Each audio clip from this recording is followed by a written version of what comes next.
আসসালামু আলাইকুম প্রিয় দর্শক, অন্য মঞ্চের আলাপচারিতায় আপনাদের সকলকে আমন্ত্রণ জানাচ্ছি। তারেক রহমানকে আসলে পরামর্শ দিচ্ছেন কারা? কারাই বা তাকে বিভিন্ন তথ্য সরবরাহ করছেন? বেশ কয়েকদিন ধরেই এটি নিয়ে ভাবছিলাম এবং আজকে এটি নিয়ে আপনাদের সামনে খুব সংক্ষেপে কিছু আলোচনা করব। শেষ পর্যন্ত সাথে থাকবার জন্য অনুরোধ করছি। আজকে মোটামুটি সামাজিক যোগাযোগ মাধ্যমে একটাই আলোচনা। গতকাল প্রধানমন্ত্রী তারেক রহমান টাঙ্গাইল গিয়েছিলেন, তিনি কৃষি কার্ড বিতরণ করেছেন, ব্যাপক আয়োজন। এবং সেখানে আমরা দেখলাম যে একদম বড় করে কৃষি কার্ডের যে ছবিটা দেখলাম, সেখানে কবির হোসেন নামে একজনকে এই কৃষি কার্ডটি দেওয়া হয়েছে। কিন্তু এখন তো অবাধ তথ্য প্রযুক্তির যুগ, এখন কোনো কিছুই আসলে লুকিয়ে রাখা যায় না। আমরা যেটা দেখলাম যে এই কবির হোসেন আসলে অরিজিনাল কৃষক না, বুয়া। তিনি আইফোন ব্যবহার করেন, গাড়িতে চলেন, বিদেশ ভ্রমণ করেন। এই সব ছবি সামাজিক যোগাযোগ মাধ্যমে চলে এসেছে, আপনারা স্ক্রিনে দেখতে পাচ্ছেন। তো কেন, বাংলাদেশে কি কৃষকের অভাব পড়েছে? এত এত কৃষক থাকতে কেন একটা সচ্ছল লোক যে কৃষক নয় তাকে সাজিয়ে তারেক রহমানের সামনে এই কৃষক হিসেবে এই কার্ডটি উদ্বোধন করা হলো তাকে দিয়ে? এই যে যে লোকটি বা যারা এই প্ল্যানটি করেছিল তাদের কি ধারণা ছিল যে এটা গোপন রাখা যাবে এবং এই কবির হোসেন কৃষক হিসেবে এস্টাবলিশড হবে? এখন এটা নিয়ে কি ভাবছেন তারেক রহমান? এই যে গতকাল আমি এমনি একটু বলেছিলাম, এই কৃষি কার্ড আসলে কৃষকদের স্মার্ট কার্ড দেওয়ার বা কৃষকদের ভাগ্য উন্নয়নে এই গত 15 বছর ধরে যে বৈপ্লবিক কাজগুলো, এই কাজগুলো তো মূলত প্রধানমন্ত্রী শেখ হাসিনার সরকারের। তো আমরা তারেক রহমানের কাছে কিন্তু ইনোভেটিভ নতুন কিছু দেখতে পাচ্ছি না। তিনি শেখ হাসিনারই বিভিন্ন আইডিয়া, বলা যায় যে চুরি করে, নাম বদলে, যেমন কৃষককে স্মার্ট কার্ড দিয়েছেন শেখ হাসিনা এবং সেই স্মার্ট কার্ডে অনেক ইনফরমেশন থাকতো। আমি আপনাদের একটা ছোট্ট ভিডিও ক্লিপ দেখাই, একটু কাইন্ডলি শোনেন। ইতিহাসের সাথে এটা আমাদের একটু শোনা দরকার। দেখেছেন ভাই বোনেরা, এটা কি বলেন তো? এটা কি? এটার নাম হচ্ছে কৃষক কার্ড। এই কৃষক কার্ডটা হবে ব্যাংক কার্ডের মতনই সিস্টেম, আমরা অ্যাপ দিয়ে দিব আস্তে আস্তে। এই কৃষি কার্ডের মূল চিন্তা করেছিল আজকের প্রধানমন্ত্রী জনাব তারেক রহমান।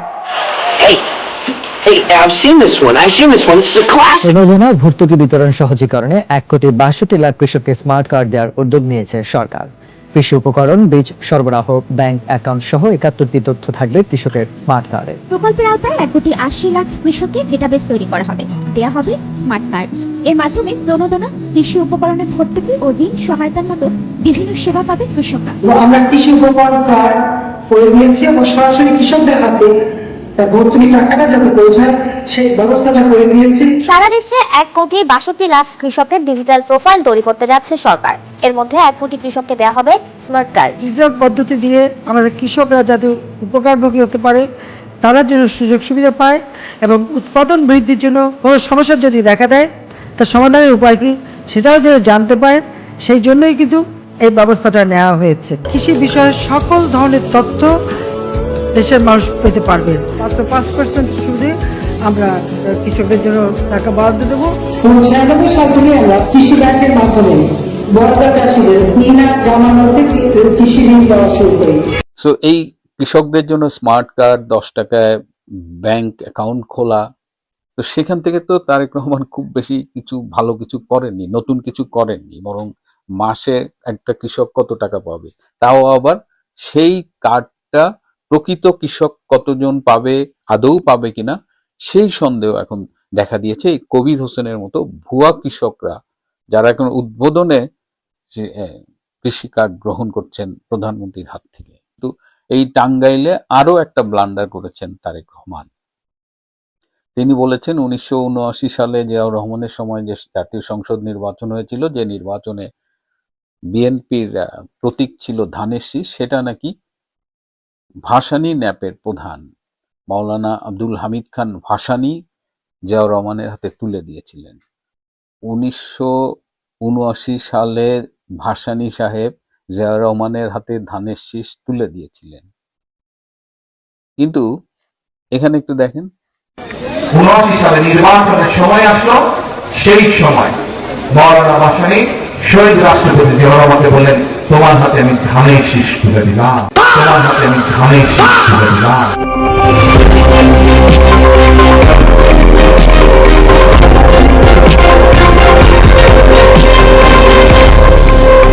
যে ভাসানী 1976 সালের নভেম্বরে মারা গেছেন, তিনি 1979 সালে কি করে ধানের শীষ তুলে দেন? এই জন্যই বলছিলাম যে কারা তারেক রহমানকে পরামর্শ দেন, কারা তাকে তথ্য দেন। এই নিয়ে যখন খোঁজ খবর করছিলাম তখন আরো একটি বিস্ফোরক তথ্য পেলাম যে নয়াপল্টনে বিএনপির যে অফিস, এই অফিসটাও নাকি একসময় ভাসানী ন্যাপের অফিস ছিল এবং বিএনপি এটি দখল করেছে। তার মানে ভাসানী ন্যাপের অফিস দখল করেছে, ভাসানী ন্যাপের প্রতীক দখল করেছে এবং এটা যিনি মারা গেছেন 3 বছর আগে, সুতরাং এটা তো মনে হয় না মিউচুয়াল, এটা তো মনে হয় জোর করে দখল করা। তো তারেক রহমানকে যারা এই তথ্যটি দিয়েছিলেন যে মৌলানা ভাসানী জিয়াকে ধানের শীষ হ্যান্ডওভার করেছেন, তারা কি একটু ঘেটে দেখবেন না? এখন তো এটা নিয়ে যে পরিমাণ ট্রল হচ্ছে, এই ভুয়া কৃষক কবির হোসেন, এই মৌলানা ভাসানী, আবার এটা করতে যেয়ে জানলাম যে ভাসানীর অফিসটা পর্যন্ত বিএনপি জোর দখল করেছে, এটা বিএনপির নিজস্ব সম্পত্তি নাকি ছিল না। তো এটার পাশাপাশি আমি এর আগেও একাধিকবার বলেছি, এই যে তারেক রহমান দেশব্যাপী যে এখন একটা অনিশ্চয়তা, সারা পৃথিবীর অবস্থা, বাংলাদেশের তেলের দাম, কৃষক পণ্যের মূল্য পাচ্ছে না, সারা দেশে ব্যাপকভাবে চাঁদাবাজি বেড়ে গেছে, অর্থাৎ ক্ষমতা গ্রহণের সাথে সাথেই যে একটা হানিমুন পিরিয়ড থাকে, সেই সময়টা তিনি খুব পাচ্ছেন না বা তার জন্য ভালো যাচ্ছে না। সেই সময়ে তিনি সিনেমা দেখতেছেন, নাটক দেখতেছেন, তার দিকে তাকালে মনেই হয় না যে পৃথিবী এবং দেশ এত বড় একটা সংকটের ভেতর দিয়ে যাচ্ছে। এ কারণেই শুরুতে যে প্রশ্ন করছিলাম, আমার কয়েকদিন ধরেই এটি নিজের মাথার মধ্যে ঘুরছে যে প্রধানমন্ত্রী তারেক রহমানকে কারা চালায়, কারা পরামর্শ দেয়, কারা বুদ্ধি দেয়। এবং সঙ্গত কারণে জাতীয় সংসদে দেখলাম একজন তরুণ সাংসদ প্রশ্ন তুলেছেন যে Tarique Rahman nominal prime minister আর ফাংশনাল প্রাইম মিনিস্টার হলো বিএনপি সালাউদ্দিন আহমেদ। এটাও কিন্তু খুব মানে একটা উদ্বিগ্ন হবার মতো একটা কমেন্ট বা মন্তব্য বা বক্তব্য, যেটাই বলি না কেন। এই প্রশ্নটি রাখলাম।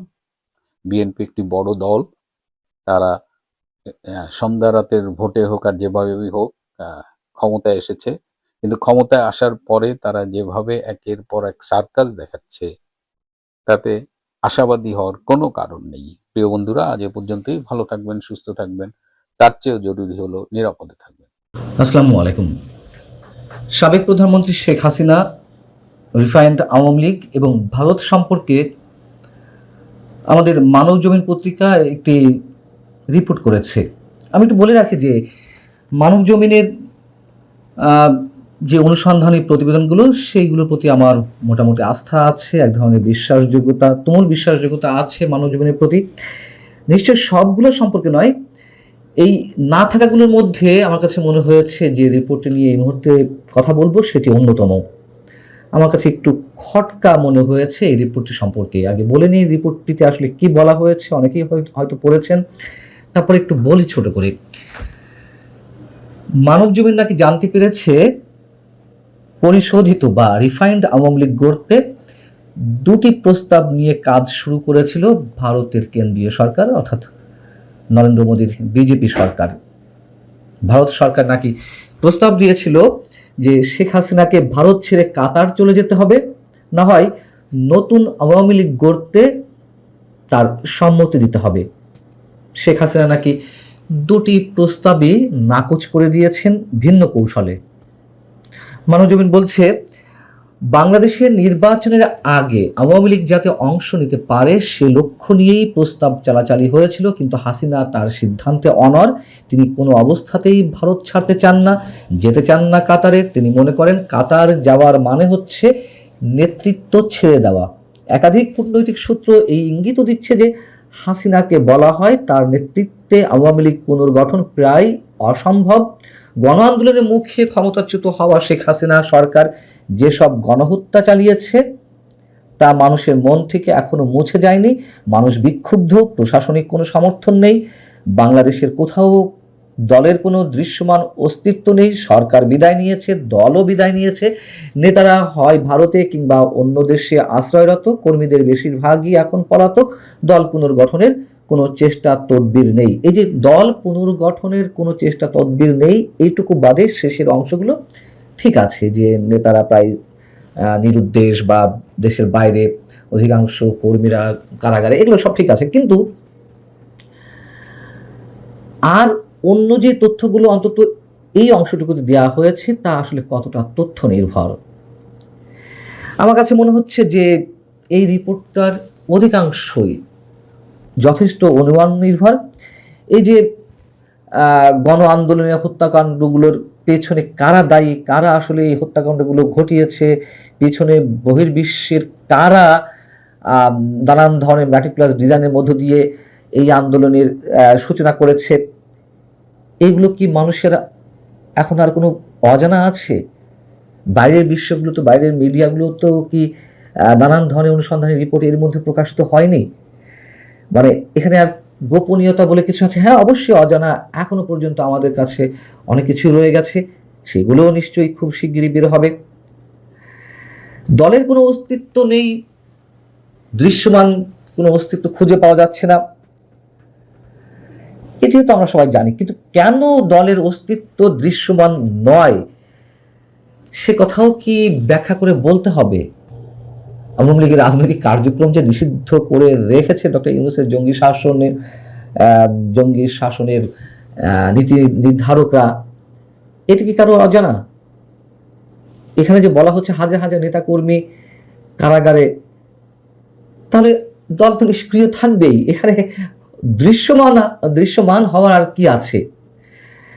আর সবাই যেখানে এটি জানে, সেখানে আওয়ামী লীগ নিয়ে যেখানে ভারতে এত ইন্টারেস্ট, ভারতের বিশ্বস্ত বন্ধু ভারত এগুলো জানবে না? এবং আরেকটা প্রশ্ন করি এই অংশের বিপরীতে, ভারত যদি শেখ হাসিনাকে রাখতে নাই চায়, তাকে যদি কাতার যেতে বলেন, কাতার হোক আর যেখানেই হোক, তাকে যেখানে পাঠাতে চাওয়ার ইচ্ছা তারা ব্যক্ত করুক না কেন, মধ্য কথা তারা যদি ভারতে শেখ হাসিনাকে রাখতে না চায়, শেখ হাসিনার কি কোনো উপায় আছে ভারতে থাকার? মানবজমিন বলছে এই অবস্থায় দলের নেতাকর্মীদের মধ্যেই হাসিনার অবস্থান নড়বড়ে। এ নিয়ে কয়েক দফা বৈঠকের পর ভারত তাদের আগ্রহ অনেকটা হারিয়ে ফেলে এবং ঢাকা দিল্লির সাম্প্রতিক দ্বিপক্ষীয় আনুষ্ঠানিক আলোচনায় হাসিনা প্রসঙ্গ আসেনি, কথা হয়নি আওয়ামী লীগের পুনর্গঠন নিয়েও, এমনকি আলোচনায় উঠে আসেনি আওয়ামী লীগের কার্যক্রম নিষিদ্ধ করে আনা অধ্যাদেশ আইনে পরিণত হওয়া বিলটিও। আমরা জানি ডক্টর খলিলুর রহমান আমাদের পররাষ্ট্রমন্ত্রী যে ভারত সফরে গেলেন, সেখান থেকে অন্য আরেকটি সম্মেলনে যোগ দিতে গেলেন, কিন্তু সফরের সময় যে বৈঠকগুলো হয়েছে সে দেশের নিরাপত্তা উপদেষ্টা অজিত দোভাল থেকে শুরু করে পররাষ্ট্রমন্ত্রী এস জয়শঙ্করের সঙ্গে আনুষ্ঠানিকভাবে কোথাও প্রকাশ্যে আওয়ামী লীগ প্রসঙ্গে আসেনি, এ কথা আমরা সবাই জানি। কিন্তু দরজার ওপাশে পর্দার অন্তরালে যে আলোচনা হয়েছে তাও তো বিভিন্ন মাধ্যমে আমরা খবর পাচ্ছি। আর শেখ হাসিনার অবস্থান নড়বড়ে দলীয় নেতাকর্মীদের মধ্যে, এটিও বা আমরা কতটুকু বেশ তথ্য নির্ভর হিসেবে ধরে নিব? হ্যাঁ, শেখ হাসিনাকে নিয়ে দলের তৃণমূলের নেতাকর্মীদের মধ্যে কোথাও কোথাও প্রশ্ন আছে যে এখনো পর্যন্ত দলের একজন ক্লিন ইমেজের মুখপাত্র নির্ধারণ করা গেল না, সেই সাবেকদের দিয়েই কাজ করানো হচ্ছে। এখনো পর্যন্ত যারা দুর্নীতি করে হাজার হাজার কোটি টাকা পাচার করে দলের ভাবমূর্তি নষ্ট করেছেন, তাদের বিরুদ্ধে কোনো ব্যবস্থা নিতে পারলেন না এই 1.5-2 বছরে। এই ধরনের প্রশ্ন আছে। সেখান থেকে এক ধরনের উন্নাসিকতাও কারো হয়তো শেখ হাসিনার প্রতি আছে, কিন্তু তার অবস্থান একেবারে নড়বড়ে, এটা কতখানি যুক্তিযুক্ত? বরং যতই রাগ ক্ষোভ থাকুক না কেন, আমরা জানি যে শেখ হাসিনার প্রতি এখনো পর্যন্ত আমার ধারণা বা যতটুকু বোঝা যায়, যে 90 থেকে 95% দলীয় নেতাকর্মীদের আস্থা শেখ হাসিনার প্রতি, যতই রাগ ক্ষোভ থাকুক না কেন। এবং এখানে আরো যেটি বলা হচ্ছে যে ওয়াকিবহাল কূটনীতিকরা বলছেন ভারতের এই মনোভাবে হাসিনা প্রচন্ড হতাশ, কিন্তু করার যে কিছুই নেই। সাবির হোসেন চৌধুরীকে নিয়ে রিফাইন্ড আওয়ামী লীগ গড়ার চেষ্টা বিফলে যায়। হাসিনা এই উদ্যোগে মত দেননি, বরং ক্ষুব্ধ হয়েছেন ভীষণভাবে। এর ফলে সাবির হোসেন চৌধুরী অনেকটা নাটকীয়ভাবে দৃশ্যপটের বাইরে চলে গেছেন। নির্বাচনের আগে এসব উদ্যোগ ব্যর্থ হওয়ায় ভারতের মনোভাবে বেশ পরিবর্তন আসে। নির্বাচন নিয়ে তাদের মধ্যে ভিন্নমত থাকলেও শেষ পর্যন্ত পক্ষেই মত দেন নীতি নির্ধারকরা। চটজলদি বেশ কিছু পরিবর্তন লক্ষ্য করা যায়, তখন শান্তিপূর্ণ নির্বাচন অনুষ্ঠানই এর প্রমাণ। ভালো কথা, কিন্তু নির্বাচন তো শুরু থেকেই ভারত চেয়েছে, এটা তো স্পষ্ট হয়ে গেছে। এবং ভারত তো বরাবরই ডক্টর ইউনূস সরকারের সময় থেকে বলে আসছিল শুরু থেকেই যে তারা ডক্টর ইউনূস সরকারের সঙ্গে কোনো ধরনের কোনো সম্পর্ক বিল্ড আপ করবে না যতক্ষণ না পর্যন্ত নির্বাচন না দেওয়া হয়, এবং অবশ্যই নির্বাচিত সরকারের সঙ্গে তারা কাজ করবে। এই জন্যই বলা যে তারা নির্বাচনের জন্য মুখিয়ে ছিল, এবং তাদের একটা চাপও ছিল যেটি শোনা যায় দ্রুত নির্বাচনের জন্য। এখানে আরো যেটি বলা হচ্ছে সেটুকু না উল্লেখ করলেই নয়, সেখানে বলা হচ্ছে যে গোড়াতে হাসিনা চেয়েছিলেন তার পরিবারের পক্ষে কাউকে দলের নেতৃত্ব দিতে। এ নিয়ে আওয়ামী লীগ মহলে ইতিবাচক সাড়া না পাওয়ায় এই পরিকল্পনা ভেস্তে যায়। হাসিনা নিজেও তার বোনের ছেলে রাদওয়ান সিদ্দিক ববিকে আওয়ামী লীগের শীর্ষ নেতৃত্বে আসার ব্যাপারে সবুজ সংকেত দেননি। সময় মতো গড়াচ্ছে দলের নেতাকর্মীদের মধ্যে হতাশা এবং বাড়ছে ক্ষোভ। তো এই জায়গাটায় অন্তত বলা যায় যে হ্যাঁ, এই অংশের অনেকখানি সত্য। শেখ হাসিনা তার পরিবারের সদস্যদের থেকে সহজে বের হতে পারছেন না। এখন রাদওয়ান সিদ্দিক ববিকে বা তার উদ্দেশ্যে তিনি কোনো ধরনের সবুজ সংকেত দেননি, এটাও হয়তো সত্য। তার কারণ আমরা জানি যে সজীব ওয়াজেদ জয় সম্ভবত আসবেন, মানে এখনো পর্যন্ত যেটি বোঝা যায় বা জানা যায়, শেখ হাসিনা যদি না থাকেন, আর তিনি যতদিন আছেন তিনিই থাকবেন, এরকমটি আওয়ামী লীগ নেতাকর্মীরা বলছেন। এবং কোথাও কোথাও সেই শেখ পরিবারের সদস্যদেরই আওয়ামী লীগের বিভিন্ন পর্যায়ে সাংগঠনিক দায়িত্ব দেওয়া হয়েছে। এই বিষয়ে আমি এর আগেই আপনাদের জানিয়েছি, যেটিও তৃণমূলের বঞ্চিত ত্যাগী পোর খাওয়া নেতাকর্মীরা মানতে পারছেন না, যাদের বিরুদ্ধে অসংখ্য অভিযোগ শেখ পরিবারের সদস্যদের, যাদের বিরুদ্ধে, যারা স্থানীয়ভাবে যেভাবে কর্তৃত্ব বজায় রেখেছিল, অঘোষিত সম্রাটের দায়িত্ব পালন করেছিল কোনো কোনো অঞ্চলে কোনো কোনো শেখ পরিবারের সদস্যরা, সেখানে তারা কোনো অবস্থাতেই এটি মেনে নিতে পারছেন না, এটা সত্য কথা। কিন্তু সব মিলিয়ে শেখ হাসিনাকে ভারত থেকে বের করে দেওয়ার এক ধরনের প্রস্তাব এবং তাকে মাইনাস করে আওয়ামী লীগ রিফাইন্ড করে নিয়ে আসা, এটিও বা নাকি ভারতের প্রস্তাব, এগুলোর কোনো খুব শক্ত ভিত্তি আছে কিনা আমি যথেষ্ট পরিমাণ কনফিউজড।